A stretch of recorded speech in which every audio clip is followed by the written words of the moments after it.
안녕하세요. 홍시의 퇴근길에 오신 것을 환영합니다. 후!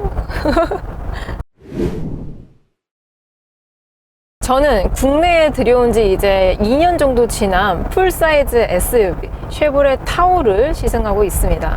이 타호 같은 경우는 미국에서는 굉장히 많이 타는 대형 풀사이즈이긴 하지만 이 한국 같은 경우는 특히 또 지금 이게 서울이거든요. 한국 수도권 기준으로는 주차 문제라든지 아니면 이런 도로 환경 때문에 사실 큰 차를 선호하긴 하지만 풀사이즈는 조금 뭔가 과하다 싶어가지고 많은 분들이 쉽게 선택을 하지는 못하는 그런 세그먼트인 것 같습니다. 제가 이 타호를 데일리카로 며칠 동안 타고 다니면서 생각이 들었는데 확실히 크긴 큰데 그렇다고 또 이렇게 불편할 정도로 크게 느껴지진 않았습니다.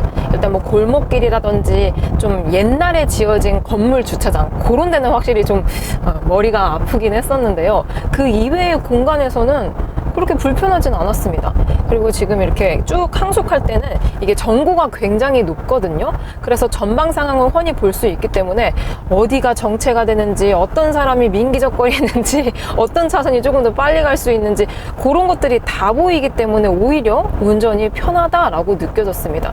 그리고 이게 전장이 5.3m거든요. 굉장히 큰데도 불구하고 사이드미러 사이즈가 굉장히 크기 때문에 사각지대 또한 그렇게 크지 않은 편이라고 생각이 듭니다. 제가 뭐 버스라든지 뭐 화물트럭 이런 것도 운전했을 때 그런 차들 같은 경우는 진짜 사각지대가 굉장히 크거든요. 근데 이 타호는 아무리 커도 그래도 승용이기 때문에 이런 편의사항들은 굉장히 좋게 느껴집니다. 타호 같은 경우는 미국에서는 서버번의 단축 모델이거든요. 이 단축 모델, 그러니까 숏바디라고 생각을 하시면 되는데요. 여기에는 또 이 타호만의 약간의 TMI가 있습니다. 보통의 이제 롱바디를 만들 때에는 숏바디를 늘려서 만드는 경우가 많거든요. 예를 들어 우리나라 같은 경우는 리무진, 뭐 G90 같은 경우도 일반 모델을 먼저 만들고 이제 리무진을 조금 늘려서 플랫폼을 약간 조금 더 늘려서 만드는데요. 이 타호 같은 경우는 서버번이 전장이 5.7m가 넘습니다. 굉장히 크죠. 이 5.7m가 넘는 차체를 먼저 만든 다음에 이걸 조금 줄여보자 해서 만든 게 바로 지금 제가 타고 있는 타호입니다. 지금 이 타호는 참고로 5세대고요. 올해 말쯤에 페이스 리프트가 예정이 되어 있다라고 합니다. 근데 개인적으로 저는 미국 차 같은 경우는 풀체인지가 아닌 페이스 리프트 같은 경우는 국내 제조사에 비해서 변화폭이 그렇게 크게 느껴지진 않거든요. 그래서 뭐 페이스 리프트가 되더라도 크게 변하지는 않을 것 같다라는 생각이 듭니다. 막히는 구간이 아니라서 약간 밟아볼게요. 이렇게 밟았을 때 이 팔기통, 자연있게 팔기통의 이 음색이 너무 좋습니다. 너무 좋아요. 진짜 짜릿해지고 뭐라 그럴까요? 진짜 이거는 아무리 뭐 마력이 좋은 뭐 4기통, 6기통 차를 타더라도 대배기량, 자연흡기, 8기통 엔진에서 오는 이 넉넉하고 여유로운 힘은 어떻게 따라잡을 수가 없는 것 같습니다. 근데 또 이게 힘은 좋은데 또 경박하지가 않아요. 이렇게 엑셀링을 깊게 밟더라도 막 경박스럽게 우왕 이렇게 가는 게 아니고 가면서 미션이 받아주는 것도 부드럽고요. 엔진 회전 질감도 정말 생크림처럼 부드럽습니다. 그래서 실제로 이 타호를 타고 다니시는 분들의 실오너님 의견을 들어보면은 이게 생긴 거는 약간 좀 마초적인 감성이 있어서 좀 약간 이렇게 좀 그렇게 가지 않을까 그런 생각이 들기도 하지만 실제 몰고 다니면은 생각보다 이 주행 감성이 고급스럽고 좋아가지고 점점 더 빠져들게 된다라고 하시더라고요. 저는 며칠간 비록 타보긴 했지만 이 실오너님들의 의견에 좀 공감이 갔습니다. 그리고 드라이브 모드 같은 경우는 이제 다른 차량들 같은 경우는 편의성을 위해서 보통 스티어링 휠에 붙어 있는 경우가 많은데요. 타호 같은 경우는 이 드라이브 모드를 좌측에서 다이얼로 조절을 해야 됩니다. 여태까지는 제가 일반 모드로 다녔고요. 스포츠 모드로 바꾸면은 이런 엔진 회전 질감이 약간 더 거칠어지긴 하는데 전체적으로 RPM도 정말 낮게 쓰는 편이고요. 이 드라이브 모드 간의 성향 차이가 크지는 않다라고 생각이 들어요. 그냥 일반 모드부터 정말 잘 나가기 때문에 굳이 스포츠 모드를 하지 않더라도 편안하게 갈 수 있다라고 생각이 듭니다. 차선 변경하고 있습니다. 방향 지시등 소리 특이하죠? 뭔가 이런 소리 이런 소리가 나는 것 같습니다. 이게 제가 지금 이렇게 차선 변경을 할 때도 그렇고 또 이제 이런 톨게이트 빠져나갈 때, 이런 코너를 지날 때에도 이게 차체가 너무 길고 크다 보니까 아, 롤링이 정말 엄청나겠구나 이런 예상을 했는데, 생각보다 이 자세 제어 능력이 정말 좋아가지고 생각 외로 스포티하고 탄탄했습니다. 22인치 휠의 영향도 크긴 하겠지만 이 자세를 잡아주는 능력 자체가 굉장히 훌륭합니다. 근데 스포츠 모드로 가면은 연비가 안 좋아지니까 다시 일반 모드로 바꿔볼게요. 드라이브 모드는 이게 오프로드 모드랑 또 이제 트레일러 모드, 이런 거는 일반 차량에 잘 없기 때문에 일반적인 데일리카보다는 뭔가 캠핑, 레저를 위한 그런 차라고 생각이 듭니다. 근데 이 차로 뭐 캠핑 같은 거 가면은 정말 행복할 것 같네요. 그리고 이게 제가 방금 전까지는 스포츠 모드를 해둬가지고 이게 에어서스가 들어가 있습니다, 타호에는. 그래서 약간 이제 다운포스가 증가하면서 에어서스가 살짝 이렇게 내려가거든요. 근데 지금 다시 일반 모드로 해놓고 또 이제 에어서스를 내가 임의적으로 조작을 할 수가 있습니다. 현재 지금 속도가 많이 붙은 상태이기 때문에 서스를 조금 있다가 막힐 때 다시 높여가지고 조절을 해볼게요. 근데 지금 제가 이렇게 시속 100km 정도로 주행을 하고 있는데요, 요랬을 때 생각보다 이 NVH가 좋기는 한데 풍절음이 좀 많이 들어오는 편인 것 같습니다. 아무래도 뭐 공기 역학을 고려하지 않은 디자인이다 보니까, 또 이제 이게 사이드 미러가 진짜 크거든요. 거의 제 머리통의 2배 사이즈이기 때문에 여기 사이드 미러 쪽에서 울려 퍼지는 풍절음이 다른 차량들에 비해서 다소 크다고 느껴집니다. 근데 어떤 분이 그런 말을 하시더라고요. 타호가 물론 1억을 넘진 않지만 그래도 이게 지금 제가 타고 있는 이 차량이 차량 가액이 9,700만 원 정도가 되거든요. 그러니까 반올림하면 거의 1억짜리 차기 때문에 뭔가 나는 1억을 주고 샀기 때문에 고급성, 막 럭셔리 이런 것들을 기대하기 마련이지만, 생각보다 고급성과 럭셔리하고는 거리가 있다 보니까 그런 것들을 기대하고 샀을 때 좀 실망감이 있을 수가 있다라고 하더라고요. 실제로 이런 내장재 같은 경우도 뭐 플래그십이기 때문에 가죽이 정말 많이 쓰여져 있기는 하지만 그래도 1억인 거를 감안한다면은 내장재가 뭐라 그럴까요? 좀 뭔가 투박한 면이 없지 않아 있습니다. 뭔가 조금 더 좋은 소재를 넣어주면 안 될까? 이런 생각이 들 정도로, 가죽 같은 경우도 보통 1억짜리 차에는 나파 가죽 이런 거 많이 들어가거든요. 근데 만져보면은 그냥 천연 가죽의 느낌입니다. 가죽이 부드럽기는 한데 나파 가죽의 그 보들보들하고 막 미끄러지듯 막 샤라라란 그런 느낌이 아니기 때문에 이것도 조금은 아쉬운 포인트라고 생각이 들어요. 그리고 이게 8기통이잖아요. 일반적인 이렇게 가속할 때는 요 정도의 부밍음과 엔진음을 갖고 있는데, 정차를 좀 오래 했다가 시동을 켰을 때, 그러니까 냉간시 시동음이 와 진짜 예술이었습니다. 제가 주차를 해뒀다가 차량에 잠깐 가져갈 게 있어가지고 잠깐 시동을 걸었는데 이 부밍음이 엄청 나가지고, 밤이었거든요 마침. 그래서 뭔가 사람들이 지진난 거 아닌가라고 나오지 않을까 그런 걱정이 들 정도로 냉간시 부밍음이 정말 좋았습니다. 흡사 슈퍼카에서 느낄 수 있는 그런 엔진음이라고 할까요? 뭔가 이제 남성미를 끌어올려줄 수 있는 그런 음색을 가지고 있다라고 생각이 듭니다. 그리고 제가 바로 이제 아래급 모델인 트래버스도 시승을 해봤었는데요. 사실 트래버스 같은 경우도 진짜 차가 크다 이렇게 생각이 들었는데, 이 타호 같은 경우는 더 위급이다 보니까 이 크기와 웅장함에서 오는 만족감이 다른 것 같습니다. 그리고 제가 평소에 좀 크다라고 생각을 하는 차량이 기아의 카니발이 있고요, 또 현대의 팰리세이드가 있습니다. 정말 이제 아빠분들이 많이 선택을 하시는 차량이기도 한데요, 그 차량들이 이렇게 옆에 지나다니면은 루프, 지붕이 보여요. 그러니까 그 말인즉슨 타호는 카니발과 팰리세이드보다 훨씬 더 크다라는 말이 됩니다. 실제로도 카니발이나 팰리세이드 같은 경우는 준대형, 그러니까 E 세그먼트에 해당하고요, 이 타호 같은 경우는 F 세그먼트에 해당합니다. 그래서 대형은 진짜 다른 세그먼트에서 느낄 수 없는 그런 만족감과 웅장함이 확실하게 있는 것 같아요. 그리고 사실 제가 과거 드림카 중에 하나가 캐딜락의 에스컬레이드였거든요. 그냥 그 웅장한 차체에서만 느껴지는 포스만으로도 뭐 그 차가 뭐 잘 안 나가도 되고 안 조용해도 되고 뭐 실내 내장재가 뭐 저렴해도 괜찮아요. 그냥 그 외관에서 느껴지는 포스감 하나만으로 정말 막 사람을 홀린다라는 생각이 들었거든요.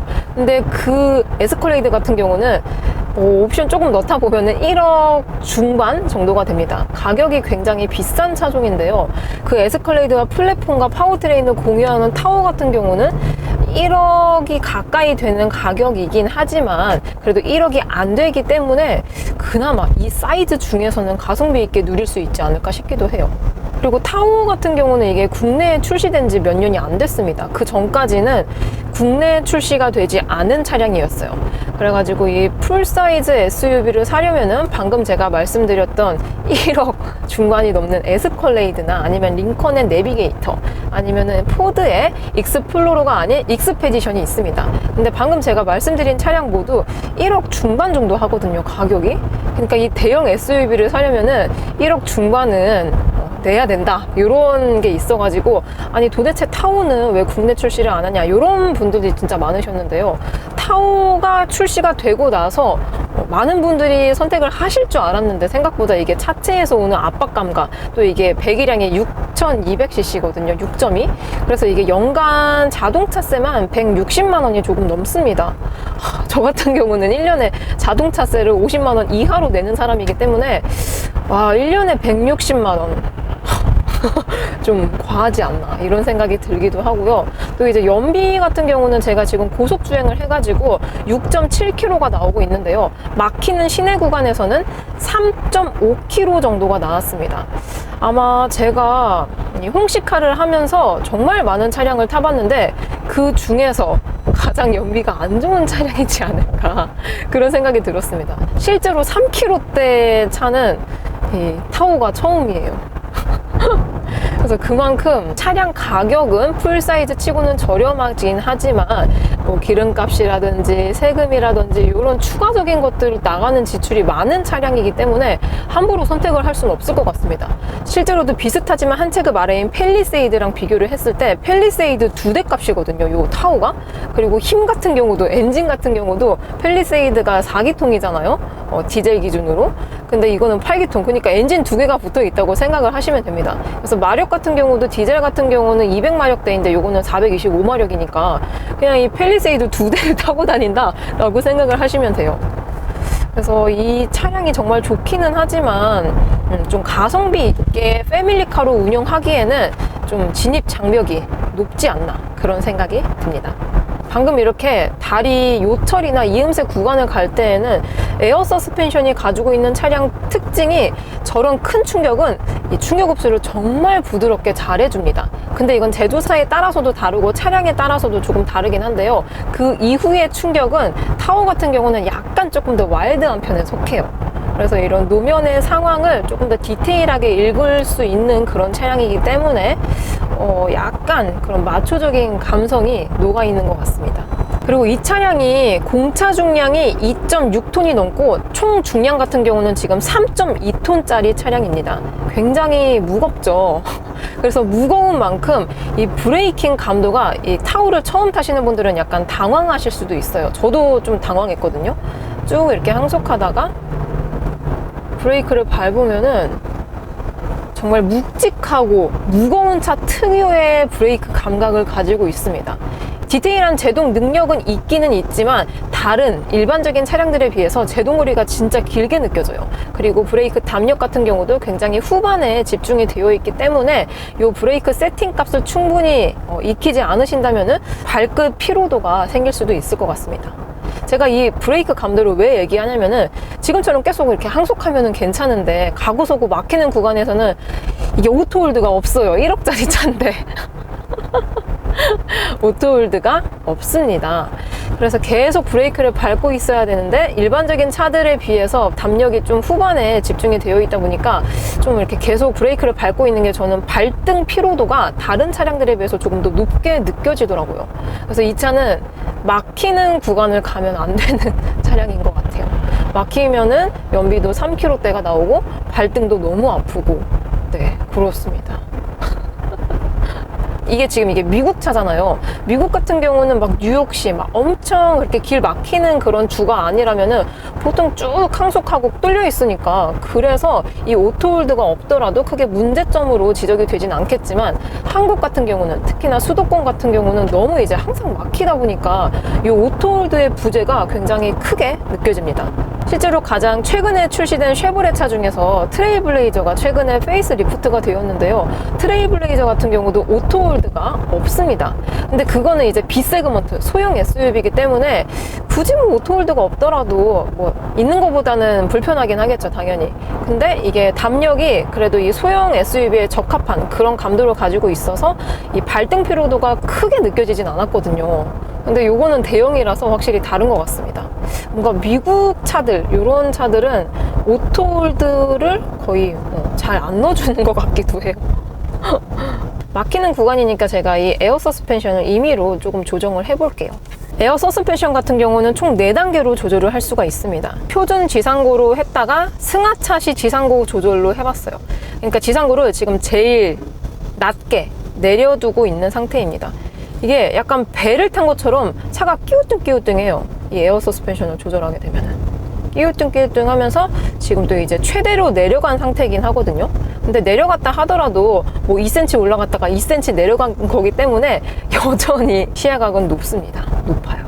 시야각만 봤을 때 비슷한 차량이 포터보다 높거든요. 이게 포터 한 번이라도 운행해 보신 분들은 아실 텐데 포터가 굉장히 높습니다. 근데 포터보다 더 높아요. 이 타워 자체가 약간 마이티 그 정도의 시야각을 갖고 있지 않나 싶습니다. 이렇게 높은 차 타다가 다시 세단 타면은 막히는 길에서 그렇게 답답하더라고요. 그리고 지금 이 차량 같은 경우는 어댑티브 크루즈, 이게 옵션이거든요. 200만 원 정도 이 옵션이 들어가 있어서 이렇게 막히는 길에서는 또 어댑티브 크루즈를 틀고 다닐 수가 있습니다. 어댑티브 크루즈 같은 경우는 차선 보조와 그리고 가감속 그리고 앞차와의 거리 이런 것들도 되긴 하는데요. 그래도 이 타워가 플래그십이잖아요. 그러면은 ACC도 좀 뭔가 좋은 게 들어가지 않았을까 싶기는 한데 딱 여기 기본까지만 되고요. 뭐 예를 들어서 요즘 다른 브랜드에서도 많이 사용하는 뭐 차선 변경 보조 이런 것들은 아쉽게도 적용이 되어 있지 않습니다. 그래서 이런 ADAS류라든지 아니면 HC류 이런 것들이 타사의 플래그십에 비해서 조금 아쉬운 포인트인 것 같기도 해요. V8기통 자연흡기 엔진의 감성과 또 이런 크기에서 오는 만족도가 있기 때문에 편의 장비가 부족해도 매력적이라고 생각이 듭니다. 실제로도 제가 좀 큰 차를 좋아하는 편이라서 이 거주지에 주차 공간이 허락을 한다면 이런 큰 차를 또 타보고 싶긴 합니다. 근데 만약에 내가 예를 들어서 약간 좀 옛날에 지어진 건물에 거주를 하신다거나 주차 공간이 협소하시다면은 풀사이즈 SUV는 정말 많이 힘드실 거예요. 네, 주차 자체가 너무 힘듭니다. 그냥 딱 주차를 하면은 나는 좋겠지만 나는 주차를 할 수 있겠지만 내 양옆의 차들은 주차를 할 수가 없어요. 그리고 뭐 설령 작은 차가 했다 하더라도 서로 내릴 수 없는 그런 불상사가 발생합니다. 그래서 이게 대형 풀사이즈가 좋긴 좋아도 이 한국이 주차장 규격이 안 맞다 보니까 많은 분들이 선택에 있어서 좀 고민을 많이 하시는 것 같기도 해요. 자, 이렇게 5세대의 쉐보레 타오 시승을 하였습니다. 저는 개인적으로 작은 차를 탈 때보다 이렇게 큰 차를 탈 때 행복감이 더 솟는 것 같아요. 아무튼 여러분들은 퇴근 중이신가요? 오늘 하루도 정말 고생 많으셨습니다. 또 제 긴 영상 항상 봐주셔서 감사드리고요. 저는 그럼 다음 리뷰 때 뵙도록 하겠습니다. 그럼 안녕! 안녕!